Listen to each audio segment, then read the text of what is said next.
Hello दोस्तों, मैं प्रवीण कुमार गुरु कृपा कोचिंग सेंटर में आप सभी का स्वागत करता हूं। तो आज हम बात करने जा रहे हैं कक्षा 10th के दूसरे चैप्टर बहुपद की। हमने पहला चैप्टर कंप्लीट कर लिया है, जिसमें देखो सबसे पहले तो हमने जिसमें पढ़ा था HCF और LCM निकालना अभाज्य गुणनखंड विधि द्वारा। और जो पहला चैप्टर था उसके अंदर यूक्लिड विभाजन प्रमेय का जो आपके पहले के कोर्स के अंदर थी वो 30% कोर्स कटने के बाद में वो हट गई है। और उसमें परिमेय संख्याओं के दशमलव प्रसारों का जो पुनर्भ्रमण है वो टॉपिक भी उसके अंदर से कट गया है, इसलिए हमारा पहला चैप्टर कंप्लीट हो चुका है। आप जो वीडियोस अपलोड किए हुए हैं उन सभी को देखें और पहले चैप्टर की तैयारी मजबूत करें। आज हम बात करेंगे हमारे चैप्टर 2 की, जिसका नाम है बहुपद। क्या है? बहुपद यानी पॉलिनोमियल। क्या है? पॉलिनोमियल। चैप्टर 2 यानी अध्याय दूसरा, जिसका नाम है बहुपद। क्या है? बहुपद यानी पॉलिनोमियल। पॉलिनोमियल, ठीक है ना। बहुपद की हम बात करेंगे आज। देखिए 30% कोर्स कटने के बाद में बहुत सी चीज़ें आपके टॉपिक्स के अंदर से हटाई गई हैं। तो देखो दूसरा चैप्टर जो है बहुपद, उसमें पहले वाले जो कोर्स था उसके बाद में क्या चेंज हुआ है वो देखिए। तो यहाँ पर सबसे पहले बहुपद का सामान्य परिचय तो है, और बहुपद के शून्यकों का ज्यामितीय अर्थ भी है, और बहुपद में जो शून्यक है, शून्यक और गुणांकों के बीच संबंध की सत्यता की जांच वगैरह वो भी है। लेकिन उससे आगे जो विभाजन एल्गोरिथम थी इसमें बहुपद के अंदर वो हटा दी गई है, ठीक है ना। तो देखिए यहाँ पर है हमारा चैप्टर 2 बहुपद। क्या है? बहुपद। देखिए ये जो बहुपद है, बहुपद कहते किसे हैं? सबसे पहली चीज तो आपके आएगी बहुपद किसे कहते हैं। तो बहुपद को पढ़ने से पहले आपको क्या चीजें पता होनी चाहिए, आज हम पहले उसका डिस्कशन करते हैं। यानी क्या क्या चीजें आपको पता होनी चाहिए, बेसिक्स जानकारी क्या है इसके बारे में, तो वो देखिए। तो सबसे पहली चीज़ है हमारे यहाँ पर बहुपद को स्टार्ट करने से पहले बेसिक जानकारी होनी चाहिए कि चर क्या होता है, अचर क्या होता है। सबसे पहली चीज़ तो यहाँ से शुरुआत करते हैं हम, यानी कि वेरिएबल क्या है और कांस्टेंट क्या होते हैं। तो वेरिएबल यानी कि चर क्या चीज़ होती है। तो सबसे पहले आप जानेंगे चर। चर क्या है? तो चर में आप देखिएगा कि जो चर राशि है ये ABCD के अक्षर होते हैं। मूलतया क्या होता है? ABCD के अक्षर होते हैं, जिनके जो मान है वो समीकरण के अंदर परिवर्तित होते रहते हैं। यानी हर समीकरण में अलग अलग मान होंगे। जैसे कि आप समझिएगा, जैसे मैंने यहाँ पर लिखा x + 5 = 0, और यहाँ पर दूसरा एक समीकरण लिखा गया है 2x + 3 = 0। तो यहाँ पर समझना, इसको अगर मैं हल करता हूँ तो x का मान मुझे क्या मिलेगा? देखो ये प्लस के 5 है, उधर गए माइनस के 5 हो जाएंगे। तो यहाँ पर देख लो आप, यहाँ पर x का मान हमें -5 प्राप्त हुआ। यहाँ पर देखते हैं तो यहाँ पर है 2x बराबर, ये इधर गया -3 और x = -3/2। तो देखिए यानी कि हमारे चर तो कौन है? सिर्फ एक ही चर है जो x है, x चर है। अलग अलग समीकरण के अंदर इसका मान अलग अलग होता है, जबकि कांस्टेंट जो होते हैं, अचर जो होते हैं, उनका मान सब जगह समान होता है। जैसे यहाँ पर मैंने लिखा x + 3 = 0, यहाँ पर लिखा y + 3 = 0। तो यहाँ पर देखिए x बराबर क्या आया? -3, यहाँ पर आया y बराबर -3। अब देखो -3 है वो थोड़ी ना परिवर्तित है, यानी माइनस की संख्या तो फिक्स है। यानी -3 संख्याओं में पूरी जितनी भी संख्याएं हैं उनमें ये इकलौता है, यानी इसका मान ये खुद ही है, ठीक है ना। और इसमें देखिए x जो है ये वेरिएबल है, इसका मान अलग अलग समीकरण में अलग अलग हो सकता है। समझ गए? तो यानी कि जो भी चर होते हैं उनके मान अलग अलग समीकरण के अनुसार परिवर्तित होते हैं, और जो अचर होते हैं उनके मान फिक्स होते हैं। जैसे ये -3 है तो किसी दूसरे समीकरण में भी ये अगर आएगा तो ये -3 ही होगा, ठीक है ना। समझ गए? तो ये आप ध्यान रखिएगा। अब हम बात करते हैं थोड़ा सा चर और कौन कौन से हो सकते हैं वो समझते हैं, ठीक है ना। तो देखिए यहाँ पर देखो, चर जो होते हैं वो अंग्रेजी वर्णमाला के स्मॉल लेटर्स होते हैं। स्मॉल लेटर्स होते हैं, ये ध्यान रखना आपको। स्मॉल लेटर होते हैं कैसे? जैसे कि मैंने लिखा, देखो ये हम बाद में डिस्कशन करेंगे, सबसे पहले लिख लेते हैं। देखो कैसे इस टाइप से हो सकते हैं, ठीक है। STUV एक्स वाई जेड ये, ठीक है ना। इस टाइप से ये चर राशियां हो सकती हैं। और अचर में क्या आता है, सभी संख्याएं जो होगी वो किस में आएगी आपके, वो आएगी अचर के अंदर। किस में आएगी, अचर के अंदर। जैसे कि आप देखिए मैंने लिखा -2/3 ये भी अचर है, मैंने लिखा √3 ये भी अचर है, मैंने लिखा -5/√7 ये भी अचर है, मैंने लिखा 2.453 ये भी अचर है। यानी जितनी भी संख्याएं होगी वो सारी की सारी क्या कहलाती है, अचर कहलाती है, अर्थात कांस्टेंट कहलाती है। समझ गए। अब देखते हैं, ये देखो चर अचर का आपको सामान्य ज्ञान हो गया है। अब हम बात करते हैं गणितीय संक्रियाएं। क्या बात करते हैं, गणितीय संक्रियाएं, मैथमेटिकल ऑपरेशंस यानी गणितीय संक्रियाएं कौन सी होती है। तो मैक्सिमम बच्चों को ये पता नहीं है, जबकि वो इसका यूज करते हैं, लेकिन फिर भी पता नहीं होता कि गणितीय संक्रिया ये क्या चीज है। तो देखिए गणितीय संक्रियाएं जो है वो है प्लस, माइनस, गुणा और भाग। गणितीय संक्रिया ये 4 होती है। कितनी होती है, 4 होती है मुख्य रूप से, है ना। आपके 10th स्टैंडर्ड के अकॉर्डिंग ये लगभग 4 है, ठीक है ना। आगे तो बहुत फलनों के अंदर भी होती है, वो आपको डिस्कशन आगे हायर क्लास के अंदर होगा। तो समझिए ये है आपके प्लस, माइनस, गुणा और भाग, 4 प्रकार की गणितीय संक्रियाएं हैं। अब देखो, अब हम बात करने जा रहे हैं बहुपद को स्टार्ट करने से पहले आपको क्या पता होना चाहिए, आपको पता होना चाहिए कि बीजीय व्यंजक क्या होता है।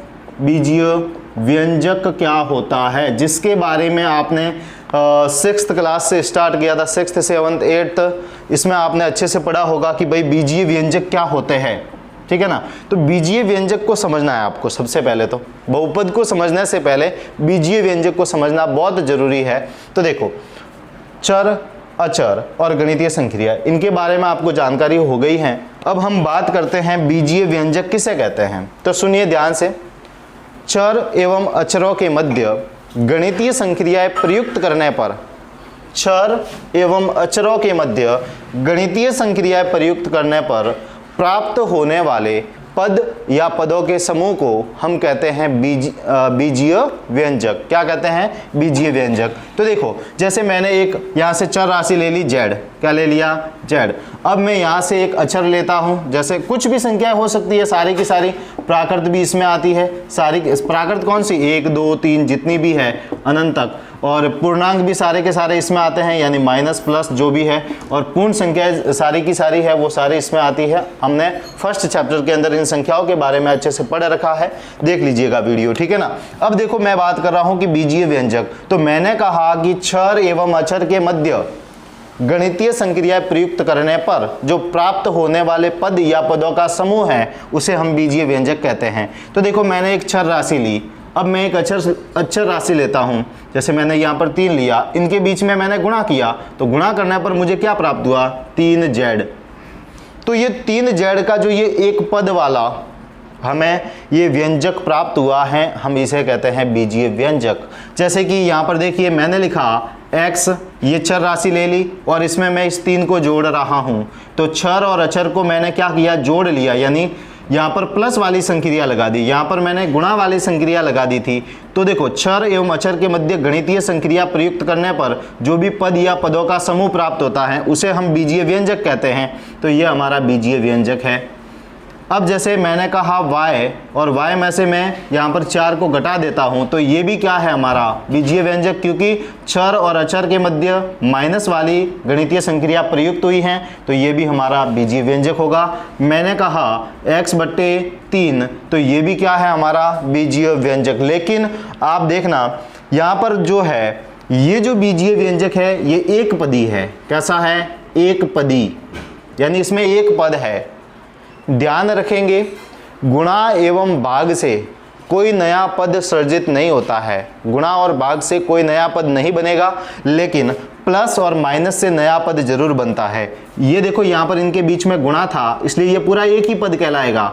इनके बीच में देखो भाग है, यानी कि x और 3 के बीच में यहाँ पर भाग है, तो ये भी क्या है हमारा एक पदी है। क्या है, एक पदी। तो गुणा और भाग से एक पदी ही बनता है। गुणा और भाग अगर चर और अचर के मध्य है तो वो पूरा एक पद कहलाएगा। और यहाँ पर देखिए चर और अचर के मध्य प्लस है, चर और अचर के मध्य माइनस है, तो चर अचर के मध्य यदि प्लस या माइनस है तो नया पद बनेगा। तो यहाँ पर देखिए, यहाँ पर दोनों के बीच में प्लस आने से ये भी एक अलग पद है, ये भी एक अलग पद है, तो यहाँ पर द्विपदी है। ये क्या है? दो पद है, एक पद और दूसरा पद। तो ये है आपका द्विपदी बीजीय व्यंजक, दो पदों वाला। यहाँ पर देखिए ये भी द्विपदी है, सेम एज इट इज, समझ गए होंगे। तो यहाँ पर देखो, और एक बात और बताते हैं आपको, यानी जिन बीजीय व्यंजक के अंदर एक चर प्रयुक्त होता है, यानी ABCD का सिर्फ एक अक्षर प्रयुक्त हो रहा है, तो उसे कहते हैं एक चर वाला बीजीय व्यंजक। तो यहाँ पर देखो ये एक चर वाला है, इसी प्रकार से ये भी एक चर वाला है, ये भी एक चर वाला है और ये भी एक चर वाला है। अब थोड़ा सा एडवांस चलते हैं, ठीक है। देखिए जैसे मैंने लिखा 3x + 5y, ये लिखा मैंने, तो इसको देखिए आप, यहाँ पर क्या हो रहा है? ये चर, ये अचर, चर अचर के मध्य यहाँ पर बीच में कुछ नहीं है, इसका मतलब है गुणा। तो यहाँ पर दोनों के बीच में गुणा हुआ। आप जानते हैं कि गुणे से नया पद नहीं बनेगा, ये अपने आप में एक पद है, ठीक। यहाँ पर देखो अचर और चर, इसके बीच में भी गुणा है, ये दूसरा पद है, और ये दोनों पद प्लस के द्वारा बने हैं। तो ये जो है ये भी एक बीजीय व्यंजक है। क्यों? क्योंकि चर और अचर के मध्य गणितीय संक्रियाएं प्रयुक्त करने पर प्राप्त होने वाले पद या पदों का समूह बीजीय व्यंजक होता है। तो यहाँ पर देखिए इन दोनों के बीच में क्या है? गुणा संक्रिया, यानी गुणा वाली आ गई, प्लस वाली आ गई, इनमें वापस गुणा वाली आ गई, तो जो ये हमें प्राप्त हुआ है ये बीजीय व्यंजक है। अब देखो और देखते हैं, जैसे मैंने लिखा 2/3, यहाँ पर x लिख दिया, ये गुणा में पड़ा है। मैंने लिखा प्लस, यहाँ पर लिखा x², फिर मैंने लिखा +3। तो देखो ये इस प्रकार से ये भी हमारा क्या होगा? बीजीय व्यंजक, क्योंकि ये भी एक अचर है। अचर को आपने चर से गुणा करवाया, यानी गुणा वाली संक्रिया लगा दी, ठीक है ना। यहाँ पर प्लस लगा दिया, ये भी एक चर राशि है और ये अचर है। तो ये जो हमें प्राप्त हुआ है ये भी हमारा क्या है? बीजीय व्यंजक। तो आई थिंक आप समझ गए होंगे कि बीजीय व्यंजक क्या होते हैं, ठीक है ना। और देखते हैं, जैसे मैंने लिखा x⁻² + 4x + 5, ये भी एक बीजीय व्यंजक है, ठीक है ना। क्या है? बीजीय व्यंजक। तो ये बीजीय व्यंजक, देखो मेरी बात ध्यान से सुनिएगा, बीजीय व्यंजक के अंदर चर राशि की घात प्लस में हो सकती है, माइनस में भी हो सकती है, मतलब पॉइंटों में हो सकती है, ठीक है ना। और चर आपके रूट के अंदर भी हो सकता है बीजीय व्यंजक के अंदर। अर्थात ये देखो इसमें x⁻² है, फिर भी ये बीजीय व्यंजक कहलाएगा, यानी इसमें घात कैसी भी हो कोई मायने नहीं रखता, वो बीजीय व्यंजक कहलाएगा। मायने ये रखता है कि चर अचर के बीच में गणितीय संक्रियाओं से जो पद या पदों का समूह बनेगा वो बीजीय व्यंजक कहलाएगा। ओके, यहाँ पर देखो मैंने लिखा जैसे √6x + 5y, तो ये भी आपका बीजीय व्यंजक होगा चाहे रूट में हो। ओके, जैसे मैंने लिखा x⁻², यहाँ पर y + zx + 4, ये भी आपका बीजीय व्यंजक होगा, क्योंकि चर और यहाँ पर इनके बीच में गुणा है और यहाँ पर घाते 1/2 है, ठीक है ना। तो ये जो भी है ये भी एक बीजीय व्यंजक होगा। तो आई थिंक बीजीय व्यंजक के बारे में आपको लगभग पूरा दिमाग में कंसेप्ट क्लियर हो गया होगा। अब हम बात करते हैं आगे। देखो ये बीजीय व्यंजक के बारे में समझ गए, अब हम थोड़ा सा एडवांस चलते हैं। देखो एक बात और बता देता हूँ, चलो यहाँ पर इतने सारे आपने बहुपद देखे, इन सारे बहुपद के अंदर सब जगह एक चर वाले थे। यहाँ पर एक चर, यहाँ पर भी एक चर, यहाँ पर एक चर, यहाँ पर एक चर, यहाँ पर 2 चर हैं। देखो ये 2 चर वाला है और ये एक चर वाला है, ये भी एक चर है, x ही काम में आया है। यहाँ पर देखो एक चर है, यहाँ पर पुनः कितने चर है? x, y और z, ये 3 चर वाला है। तो चर को भी आप समझ गए। तो देखो अब हम आगे बात करते हैं बहुपद की, ठीक है ना। बहुपद, देखिए अब हम थोड़ा सा आगे बात करते हैं इसमें बहुपद के बारे में। किसमें? हमारा टॉपिक पर आते हैं बहुपद, ठीक है ना। बहुपद क्या होता है वो समझिए। तो आपने बीजीय व्यंजक देखे जिसमें चर राशि की घात कोई भी होती थी तो चलता था, लेकिन यहाँ पर थोड़ा सा इसको स्पेसिफिक करते हैं, थोड़ा सा विशिष्ट बनाते हैं। तो देखिए बहुपद किसे कहेंगे? तो ऐसा बीजीय व्यंजक, ध्यान देना, ऐसा बीजीय व्यंजक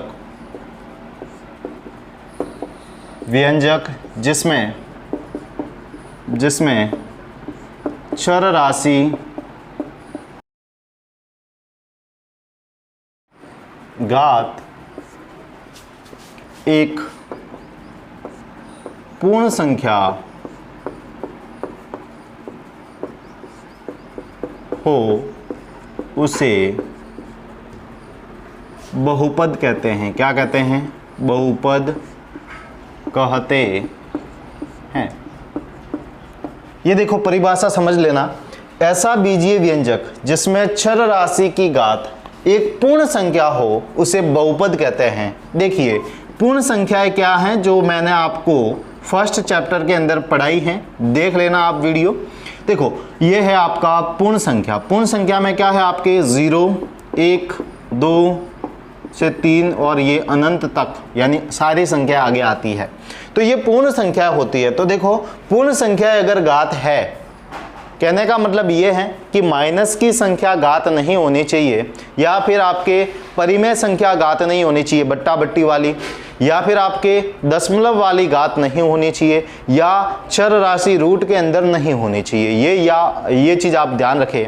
तो देखो कुछ हम पहले थोड़ा सा एग्जाम्पल लेते हैं फिर समझते हैं। देखो आप इधर ध्यान देना, जैसे मैंने लिखा x + 5, मैंने लिखा x² + 4x + 8, मैंने लिखा x² + y² - 3, ठीक है। मैंने लिखा x की घात -3 + 4x, मैंने लिखा x + 1/x, मैंने लिखा √3x + y, मैंने लिखा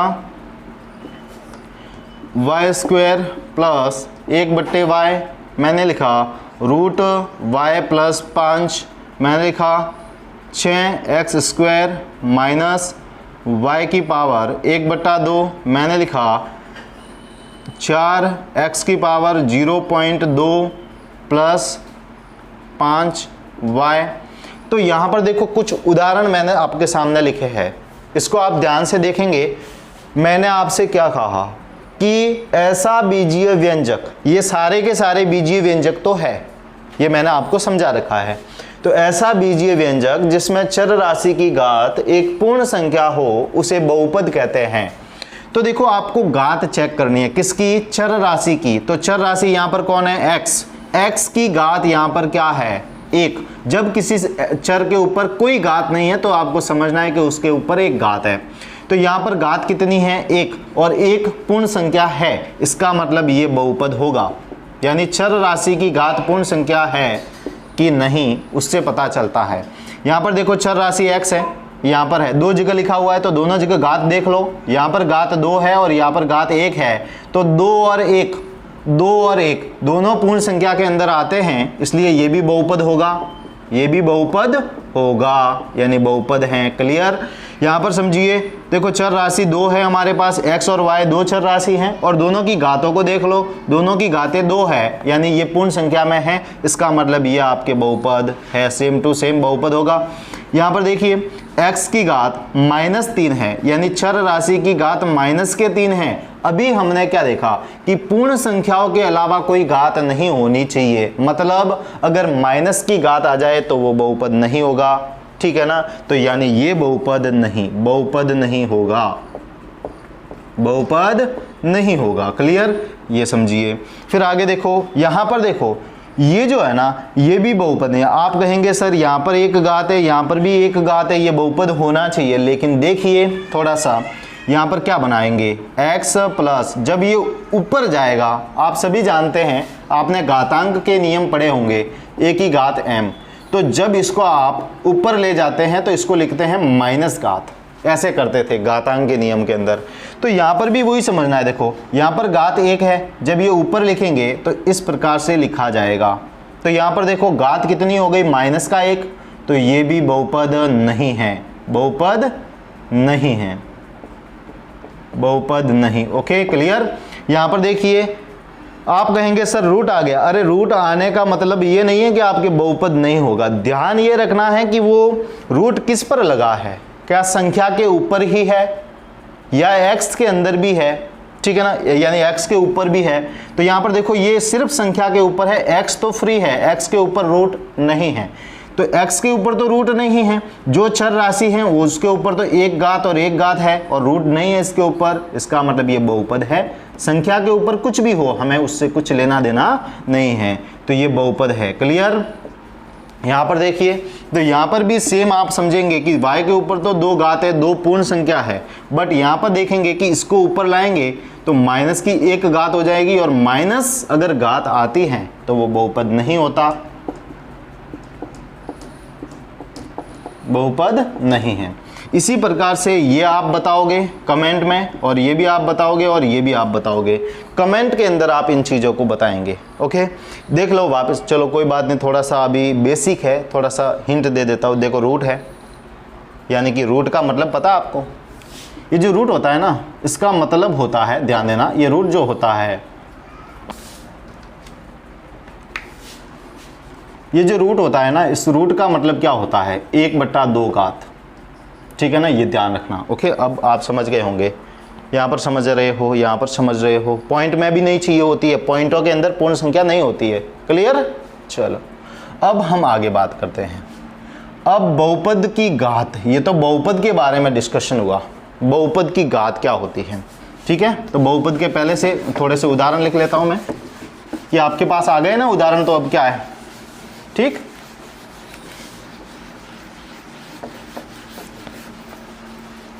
देखो बहुपद में भी अगर थोड़ा सा आप मॉडिफाइड करना चाहते हैं तो देखो दो टाइप के उदाहरण होते हैं, दो टाइप के नहीं, ऐसे तो बहुत सारे होते हैं। उदाहरण देख लीजिए, पहला एक चर वाले,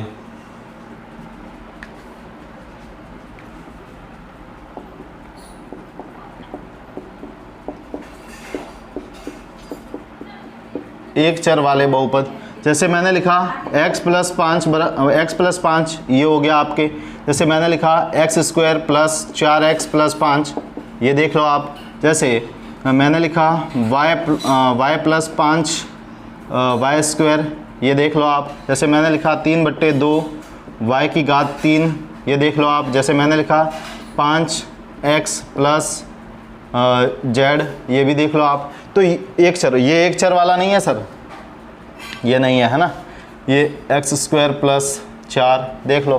तो ये है ना एक चर वाले बहुपद हो गए। अब देखो जैसे दूसरा है दो चर वाले बहुपद, तीन चर वाले भी होते हैं,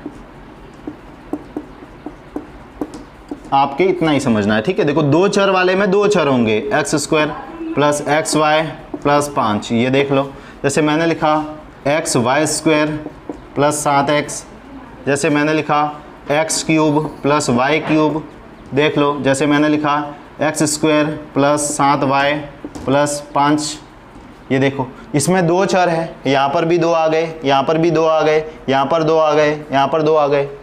ठीक है ना, ये सारे के सारे क्या होंगे आपके दो चर वाले बहुपद। तीन चर वाले भी हो सकते हैं, तो चरों की संख्या के आधार पर आप बता सकते हैं कि एक चर वाला बहुपद है या दो चर वाला बहुपद है। ठीक, अब हम बात करते हैं थोड़ा सा और आगे। देखिए अब हम बात थोड़ा सा करते हैं क्या, कि बहुपद की घात क्या होती है। बहुपद की घात, बहुपद की घात देखिए, बहुपद की घात को ध्यान से समझिएगा, वो क्या होता है। तो बहुपद की घात है आपके, यानी ये देखो बहुपद की घात क्या होती है कि किसी बहुपद में चर राशि की अधिकतम घात को बहुपद की घात कहते हैं।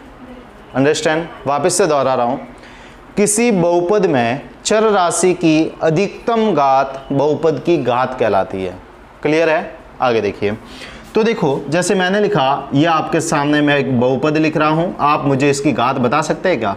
सोचिए, यहाँ पर जैसे x² + 2x, यहाँ पर जैसे x³ या 4x³ ये बहुपद है। जैसे मैंने लिखा y³ + 2x, ठीक है, मैंने लिखा, ठीक है, तो यहाँ पर देखो जैसे मैंने लिखा x + 5, मैंने लिखा 3x + 2, तो इतने सारे मैंने उदाहरण लिखे। अब हम इसकी घात का डिस्कशन करते हैं, तो ध्यान से देखना। यहाँ पर देखो चर राशि x है, इसकी अधिकतम घात कितनी है, तो x की अधिकतम घात है 3, तो ये 3 घात है, तो इसे कहेंगे त्रिघाती। क्या कहेंगे? त्रिघाती बहुपद, यानी इसमें घात कितनी है 3, तो ये क्या कहलाएगा? त्रिघाती बहुपद। अधिकतम घात देखनी है। चर x है, दो जगह आया हुआ है, दोनों जगह की घात कंपैरिजन करनी है, तुलना करनी है। यहाँ पर 3 है, यहाँ पर 1 है, तो 3 और 1 में से बड़ी घात कौन सी? 3। इसका मतलब ये त्रिघाती होगा। इसमें आप देखना, यहाँ पर देखो चर राशि कौन है? x की अधिकतम घात 2 और 1, तो यहाँ पर चर राशि की अधिकतम घात कितनी है? 2। दो घात वाले को कहते हैं द्विघाती। क्या कहते हैं? द्विघाती बहुपद। द्विघाती बहुपद, द्विघाती बहुपद। यहाँ पर देखना, इसमें चर राशि की अधिकतम घात कितनी है? 3, तो 3 वाले को त्रिघाती। यहाँ पर देखो, ये देखो मैंने 2 चर वाला लिख दिया है, यहाँ पर थोड़ा सा मॉडिफाइड करते हैं इसको, ठीक। ये देखिए यहाँ पर 1 चर वाला है और x की घात कितनी है? 3, तो इसको क्या कहेंगे? त्रिघाती। त्रिघाती, ठीक है। यहाँ पर देखना, चर राशि की अधिकतम घात कितनी है? 3। 3 घात वाले को क्या कहेंगे? त्रिघाती बहुपद। क्या कहेंगे? त्रिघाती बहुपद। यहाँ पर भी देखो आप, यहाँ पर चर राशि कौन है? x, और x की अधिकतम घात कितनी है? 1, तो 1 घात वाले को क्या कहते हैं? इसको ऐसा नहीं एक घाती, नहीं, इसको कहते हैं रैखिक। क्या कहते हैं? रैखिक बहुपद। क्या कहते हैं? रैखिक बहुपद। यहाँ पर देखिए, इसमें चर राशि कौन है? x की अधिकतम घात 1 होने की वजह से इसको भी क्या कहेंगे? रैखिक बहुपद। रैखिक बहुपद। तो आई थिंक ये आपको अच्छे से समझ में आया होगा कि बहुपद की घात क्या होती है। बहुपद की घात जैसे 3 है तो त्रिघाती, 2 है तो द्विघाती, और 3 है तो त्रिघाती, देख लो 1 है तो रैखिक। रैखिक बहुपद के बारे में आप क्लास 9th के अंदर भी पढ़ चुके हैं, ठीक है ना। तो वो छोटी क्लासों की 9th की बातें थी। अब हम देखो ये इतना समझ गए आप, अब थोड़ा सा आगे बढ़ते हैं, ठीक है। अब हम बात करते हैं बहुपद के शून्यक। क्या है? बहुपद के शून्यक। बहुपद के शून्यक। बहुपद के शून्यक। तो देखो बहुपद के शून्यक क्या है हमारे, तो बहुपद के शून्यकों की परिभाषा देखते हैं। देखो शून्यक क्या होते हैं, तो किसी बहुपद में चर राशि का वह मान जिस पर बहुपद का संपूर्ण मान क्या हो जाए? शून्य हो जाए, उसे हम कहते हैं बहुपद के शून्यक। उदाहरण के थ्रू समझते हैं। जैसे मैंने यहाँ पर लिखा बहुपद x + 3, ये बहुपद है मेरा। इस बहुपद का शून्यक क्या है? तो बहुपद का शून्यक देखो, इसमें मैं ऐसा कौन सा मान रखूँ x का कि मुझे 0 प्राप्त हो जाए। तो आप देखते हैं, देखो मेरे पास है x + 3, यहाँ पर x की जगह अगर मैं -3 रखता हूँ तो यहाँ पर देखो मुझे क्या मिलेगा? +3 -3 क्या हो गए? 0। यानी कि x का मान -3 रखने पर मुझे 0 प्राप्त हुआ। इसका मतलब जो ये -3 है वो इसका शून्यक है। यानी x का या चर राशि का ऐसा मान, चर राशि का ऐसा मान जिस पर बहुपद का संपूर्ण मान क्या हो जाए? शून्य हो जाए, उसे उसका क्या कहते हैं? शून्यक कहते हैं। क्या कहते हैं? शून्यक, ठीक है ना। x² + 2x + 1 मैंने ये लिखा। जैसे ये बहुपद है, इस बहुपद के शून्यक का पता करना है तो हम देखते हैं, कुछ मान रखेंगे और मान रखे, देखो इसकी विधि है आगे, लेकिन शून्यक को समझने के लिए हम थोड़ा सा यहाँ पर प्रयास कर रहे हैं। इसमें x का ऐसा कौन सा मान रखूं कि यहाँ पर मुझे 0 प्राप्त हो जाए। तो देखो x की जगह अगर मैं -1 रखता हूं सब जगह पर, ठीक, तो यहाँ पर क्या प्राप्त हुआ? देखिएगा, -1 का स्क्वायर, -1 का स्क्वायर का मतलब -1 को 2 बार गुणा, ऐसे माइनस माइनस प्लस 1 × 1 क्या हो जाएगा? 1, ये हो गया 1, और प्लस माइनस क्या हो गया? माइनस, 2 × 1 2 + 1, तो 1 और 1 कितने हो गए? 2, 2 में से 2 गए, क्या हो गया? 0, क्या हो गया? 0। तो ये जो है ये है आपका शून्यक, यानी कि इसमें x बराबर -1 रखने पर 0 प्राप्त हुआ, तो ये जो x बराबर -1 है ये इसका शून्यक है। क्या है? शून्यक। तो अब मुझे मेरे ख्याल से आपको शून्यक का पता चल गया है। तो देखो शून्यक की थोड़ी सी परिभाषा लिख देते हैं।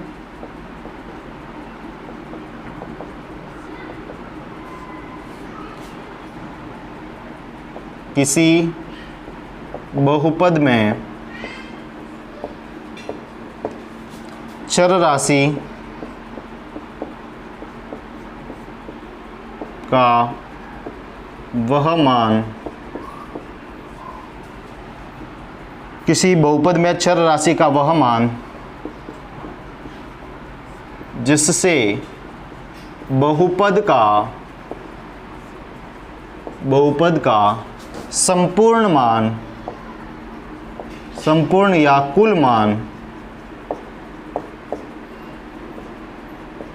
कुल मान शून्य हो जाए,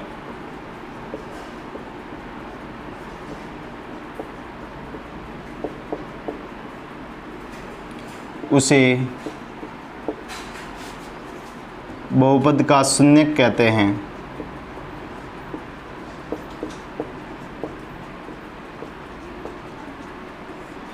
शून्यक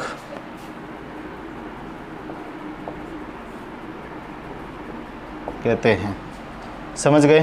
तो ये है शून्यक की परिभाषा।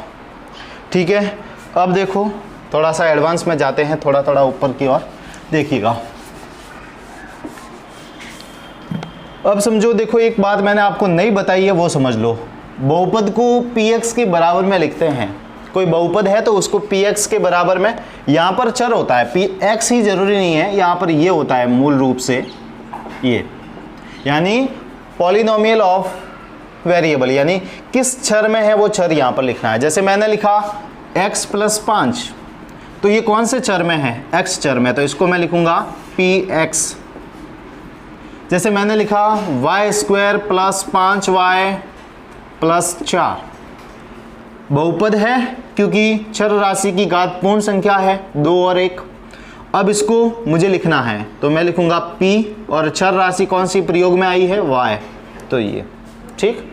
अगर 2 चर वाला भी है तो आप लिख सकते हैं 2x + 5y + 6, इसको लिखना है तो आप लिखेंगे p x, y।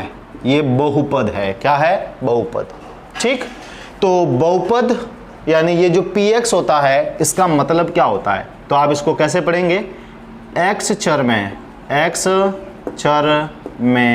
बहुपद। ठीक है, इंग्लिश में पढ़ना है तो पॉलिनोमियल इन x वेरिएबल। कैसे पढ़ोगे? पॉलिनोमियल इन x वेरिएबल। ठीक, ऐसे। तो ये आप समझ गए होंगे। जैसे मैं लिखता हूं t³ + 5 t + 7, ऐसे भी हो सकता है। तो देखिए इसको लिखना है तो आप लिखेंगे pt। ओके, समझ में आ गया होगा। अब हम बात करते हैं, ये देखो ये तो बहुपद को कैसे लिखते हैं। ओके, अब हम बहुपद के शून्यक निकालना सीखते हैं। देखो 9th क्लास के अंदर आपने रैखिक बहुपदों के शून्यक निकालने सीखे थे।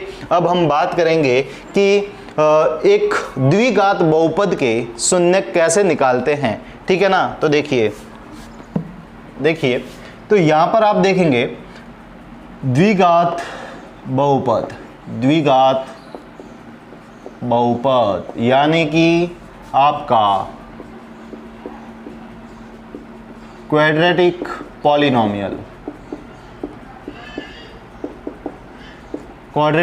पॉलिनोमियल यानी द्विघात बहुपद क्या है वो समझिए। तो द्विघात बहुपद किसे कहते हैं? सबसे पहले उसका स्टैंडर्ड फॉर्म लिखते हैं, मानक रूप। द्विघात बहुपद का मानक रूप क्या है? सबसे पहले वो लिखेंगे कि px बराबर ax² + bx + c। ठीक है ना? c ये x के अंदर है, यानी x चर में ये बहुपद है। यहाँ पर देखो x के आगे a है, ये 0 नहीं होना चाहिए, ये 0 नहीं होना चाहिए, क्योंकि अगर ये 0 हो जाता है तो 0 का x² से गुणा होकर के ये x² वाला पद गायब हो जाएगा, और ये पद अगर गायब होता है तो इसमें चर राशि की अधिकतम घात कितनी होगी? 1। इसका मतलब ये रैखिक में कन्वर्ट हो जाएगा, फिर ये द्विघात नहीं रहेगा। इसलिए यहाँ पर x² का जो गुणांक है वो 0 नहीं होना चाहिए। ठीक है, ये मानक रूप है इसका। कुछ उदाहरण देख लेते हैं द्विघात बहुपद के उदाहरण। जैसे आप देखिएगा पहला, तो इसमें है मैंने लिखा x² + 5x + 2। ये जैसे मैंने लिखा एक्स स्क्वायर या 4x स्क्वायर प्लस 3x, जैसे मैंने लिखा यहाँ पर 5x स्क्वायर प्लस 6, ठीक है ना। जैसे मैंने लिखा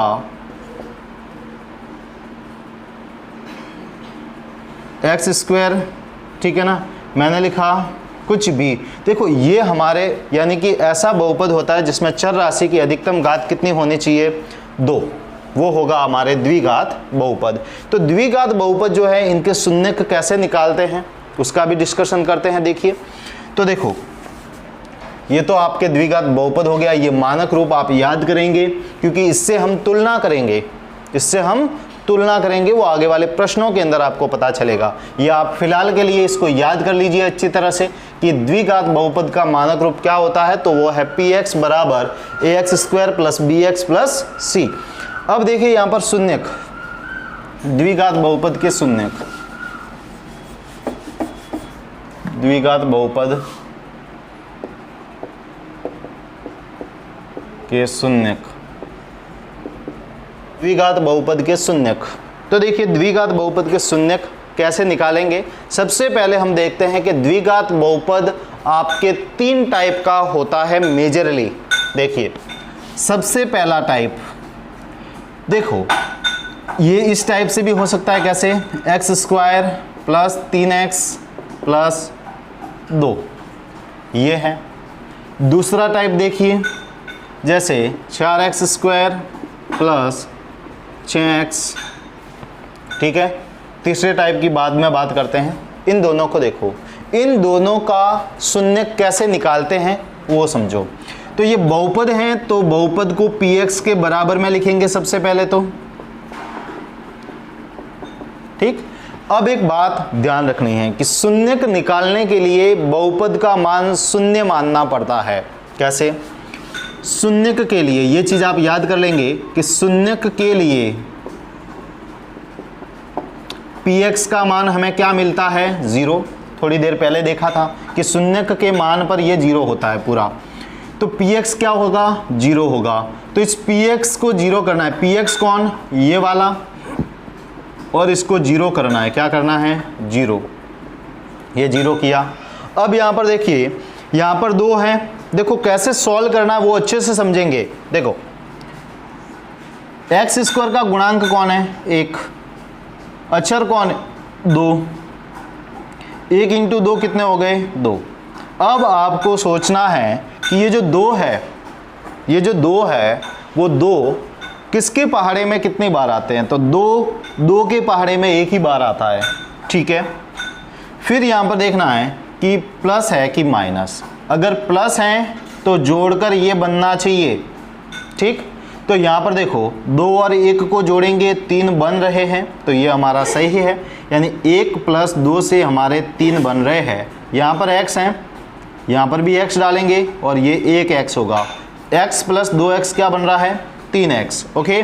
तो देखो एक्स स्क्वायर और इस 3x को आप क्या लिखेंगे, इसको लिखेंगे x plus 2x, x plus 2x plus 2 बराबर 0। फिर यहाँ पर देखो इनमें कॉमन क्या है, इन दोनों में कॉमन है x, दोनों में है, तो x को ले लिया बाहर। यहाँ से x बाहर आने के बाद में यहाँ पर क्या बचेगा, x प्लस है तो प्लस। अब x बाहर आ गया तो यहाँ पर क्या बचेगा, 1। बाहर आने का मतलब समझते हैं आप, यानी जो कॉमन ले रहे हो उसका दोनों में भाग जा रहा होता है। इसमें भाग देंगे x बचेगा, इसमें भाग देंगे 1 बचेगा, ठीक है। फिर प्लस 2 दोनों जगह है तो 2 को बाहर ले लो, अर्थात कॉमन ले लिया, तो यहाँ पर x होगा और यहाँ से 2 बाहर आ गए, क्या बचेगा, 1, और यहाँ पर बराबर में 0। अब यहाँ पर देखो ये और ये दोनों समान हैं तो समान कोष्टक को बाहर ले लो, तो x प्लस 1 और यहाँ पर बचा x प्लस 2, क्या बचा, x प्लस 2 बराबर में 0। अब यहाँ पर देखिए x प्लस 1 बराबर 0 या फिर आपके होगा x प्लस 2 बराबर 0, x प्लस 2 बराबर 0। तो आपको क्या मिला, x बराबर माइनस का 1 और यहाँ पर क्या मिला, x प्लस 2 बराबर 0 से हमें प्राप्त हुआ क्या, देखिए x बराबर ये प्लस का 2 है, इधर गया माइनस के 2 हो गए, क्लियर है ऐसे। तो एक और, चलो ये टाइप 2 बाद में करेंगे, पहले फर्स्ट टाइप के बहुपद जो है उनका शून्य ज्ञात करना सीखते हैं। देखो मैंने जैसे यहाँ पर एक दूसरा उदाहरण ले रहा हूँ, मैंने लिखा 4x² प्लस 4 या फिर 8 ले लो, ठीक है ना। अब यहाँ पर आपके ये है, मान लीजिए ये बहुपद है आपके, इसके शून्यक ज्ञात करने हैं। क्या करने हैं? शून्यक ज्ञात करने हैं। शून्यक ज्ञात करने का बोला गया। ओके, कैसे निकालेंगे? तो शून्यक निकालने के लिए आप इसको सबसे पहले तो ये बहुपद है, किस चर में है? x चर में है, तो इसके बराबर में लिख दो, ठीक है। अब क्या करना है? अब इसके बाद में ध्यान रखना, शून्यक ज्ञात करते हैं तो शून्यक के लिए क्या होता है? शून्यक के लिए px 0 होता है। शून्यक के लिए px क्या होता है? 0 होता है, ठीक। तो यहां पर समझिए, शून्यक के लिए px 0 है, तो यानी कि इस px का जो मान है इसको 0 करना पड़ेगा, यानी 4x² प्लस 18x प्लस 8 ये 0 हो जाएगा। अब क्या करना है? 4 का 8 से गुणा, 8 × 4 कितने हो जाएंगे? 32, ठीक। अब ये जो 32 है, अब सोचना है कि 32 किसके पहाड़े में कितनी बार? देखो यहाँ पर सबसे पहले 2 के पहाड़े में नहीं आता, 3 के में नहीं आता, 4 में आता है? नहीं आता। क्या आता है? हाँ आता है ना। ये 4 के पहाड़े में 8 बार आता है, फिर 8 के पहाड़े में 4 बार आता है, उसके बाद में सीधा आता है ये 16 के पहाड़े में। 16 के पहाड़े में 32 आता है 2 बार, ठीक। यानी 2 आपके पास में पॉसिबिलिटीज़ है, यानी कि किसके पहाड़े में कितनी बार आता है वो यहाँ पर लिख लो, आसानी रहती है। फिर देखो यहाँ पर प्लस हो तब तो जोड़ करके बीच का बनाना है, यानी कि 18 बनाने हैं। यहाँ पर माइनस होता तो घटा करके 18 बनाते हैं, तो यहाँ पर प्लस हैं तो जोड़ करके 18 बनने चाहिए। इसको जोड़ेंगे 12 ही बनेंगे, इसको जोड़ेंगे 18 बन रहे हैं। तो मैंने क्या किया? 16 और 2 को जोड़ करके मैंने बनाया 18। कैसे? प्लस में लाना है, प्लस के 18 बनाने हैं तो दोनों प्लस में लेंगे, यहाँ पर x, यहाँ पर x और यहाँ पर x। तो प्लस के 18 कैसे बनेंगे? 16x plus 2x। तो यहाँ पर आप क्या करेंगे? ध्यान से देखिएगा, इस 18x की जगह पर आप रखेंगे ये, यानी प्लस के 16x प्लस के 2x प्लस के 8 बराबर 0। फिर यहाँ पर देखिए, यहाँ पर कॉमन क्या है? 4 का भाग दोनों में जा रहा है, तो यहाँ पर मैंने 4 ले लिया। x दोनों जगह हैं तो x कॉमन ले लिया। अब 4 बार आ गए, एक x बार आ गया तो यहाँ पर बचेगा x। फिर प्लस है तो प्लस, 4 का भाग 16 में 4 बार और x आ गया बाहर, ये आ जाएगा। फिर प्लस है तो प्लस। ध्यान रखना यहाँ पर कि आगे जब जो यहाँ पर चिन्ह होता है वही कॉमन लिया जाता है। अब प्लस है, फिर देखो आगे 2 का भाग दोनों में जा रहा है, 2 ले लिया बाहर, तो यहाँ पर बचेगा x प्लस 2 का भाग 8 में 4 बार बराबर में 0। ये देखो दोनों समान है, तो यहाँ पर देखिएगा x प्लस 4 और यहाँ पर है 4x प्लस 2, 4x प्लस 2 बराबर 0। तो यहाँ पर देखिए x प्लस 4 बराबर 0 या फिर 4x प्लस 2 बराबर 0 करना है। तो क्या मिलेगा? x प्लस 4 बराबर 0 या फिर इसको सॉल्व ही कर लेते हैं यहाँ पर। तो क्या मिलेगा आपको? x बराबर, ये प्लस का इधर गया माइनस के 4 और यहाँ पर क्या मिला? 4x प्लस, तो क्या बना? ये प्लस के 2 हैं, माइनस हो गए, तो आपके x चाहिए माइनस के 2 और ये 4 गुणा से किस में आ गया? भाग में। अब 2 के पहाड़े से काट लिया, माइनस का 1/2, ठीक। तो x के ये 2 मान आए हैं, माइनस का 4 और माइनस के 1/2। तो ये जो है ये बहुपद के शून्यक है। क्या है? बहुपद के शून्यक। एक और उदाहरण देखते हैं इसी टाइप का। देखिए यहाँ पर जैसे मैंने लिखा एक बहुपद px बराबर 66x² प्लस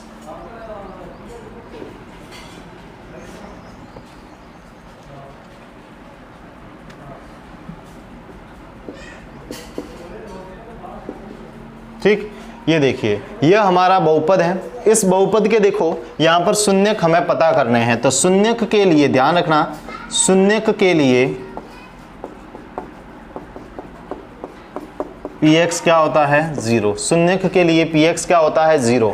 तो यहाँ पर देखिएगा px इक्वल टू 0 करना है, तो ये px कौन है, ये बहुपद। तो 66x² माइनस 34x प्लस 1 बराबर 0। अब देखो मैंने जो आपको मेथड बताया वो समझना है।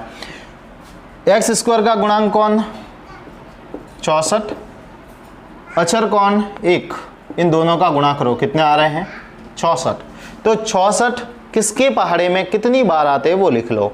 तो देखिए तो 66 जो है वो कितनी बार आ रहे हैं, देखिए तो यहाँ पर 2 के पहाड़े में कहूँ मैं, 2 के पहाड़े में वैसे आते तो नहीं है, नहीं लिखना है, जाने दो, यहाँ पर नहीं लिखना है, ठीक है। 2 की पहाड़ा 20 तक ही होता है, उससे आगे नहीं समझना। देखो 3 के पहाड़े में नहीं आएगा, 4 के पहाड़े में नहीं आएगा, 40 तक ही होता है, तो 5 का 50 तक, 60, 6 का 60 तक ही होता है, 7 का, फिर 8 का, 8 में देखो 8 के पहाड़े में 8 बार 66 आता है। फिर 8 के बाद में 9 के में नहीं आता, 10 में नहीं आता, 12 में नहीं आता, 13 में नहीं आता, 14 में नहीं आता, 15 में नहीं आता, 16 में आता है। 16 के पहाड़े में 2 बार नहीं, 16 के बारे में 4 बार, 16 के पहाड़े के अंदर 4 बार आता है, ठीक है। इसमें आता है 32 के पहाड़े में 2 बार 66 आता है। तो यह आपने लिखा, ठीक। अब देखिए उसके आगे समझना है। देखो अब हमारे क्या था, जोड़ने पर 64 मतलब 34 होने चाहिए, तो स्पष्ट रूप से दिख रहा होगा यहाँ पर ही 34 हो रहा है। 32 और 2 जोड़ेंगे 66 होने चाहिए, लेकिन 66 कौन से, सॉरी 66 थोड़ी ना, देखिए 32 और 2 को जोड़ने पर कितने होने चाहिए 37 होने चाहिए माइनस के। अब देखो आपको एक बात समझा रहा हूँ, जोड़ आपने सिर्फ एक टाइप की देखी होगी कि दोनों प्लस के है तो जोड़ने हैं, ठीक है ना, मैक्सिमम। तो जोड़ यहाँ पर 2 टाइप की होती हैं। जोड़ का मीनिंग क्या होता है, समान चिन्ह वालों को जोड़ा जाता है और जो चिन्ह होता है उसे एज इट इज लिखते हैं। उदाहरण के लिए जैसे मैंने लिखा +3 + 4 = 7, मैंने लिखा -3 - 5 = -8, यानी कि दोनों प्लस के यानी समान चिन्ह इसलिए जोड़ा और प्लस में उत्तर, दोनों समान चिन्ह के इसलिए जोड़ा और माइनस के, समझ गए, यानी समान चिन्ह वालों को जोड़ा जाता है। बीच में गुणा हो तो नहीं जोड़ते, जैसे अगर ऐसा होता तो नहीं जोड़ेंगे। ब्रैकेट है, ब्रैकेट का मतलब गुणा होता है, तो -3 × -5 माइनस माइनस प्लस होता है, 5 3 15 हो गए, प्लस के 15। यहाँ पर तो बात ये है, ठीक। अब यहाँ पर देखो हमारे माइनस के 34 आने चाहिए, तो उत्तर माइनस में जोड़ करके कैसे लाते हैं, दोनों माइनस के होते हैं तब जुड़ करके माइनस में उत्तर आता है। तो ये भी माइनस का, ये भी माइनस का लेंगे तब माइनस के 34 आएंगे। यहाँ पर x, यहाँ पर x और यहाँ पर भी x, तो ये, तो देखो मैं क्या लिखूँगा 66x² और यहाँ पर ये जो माइनस के 34 है उसको इस टाइप से लिखूँगा, माइनस के 32x माइनस के 2x और प्लस का 1 बराबर 0।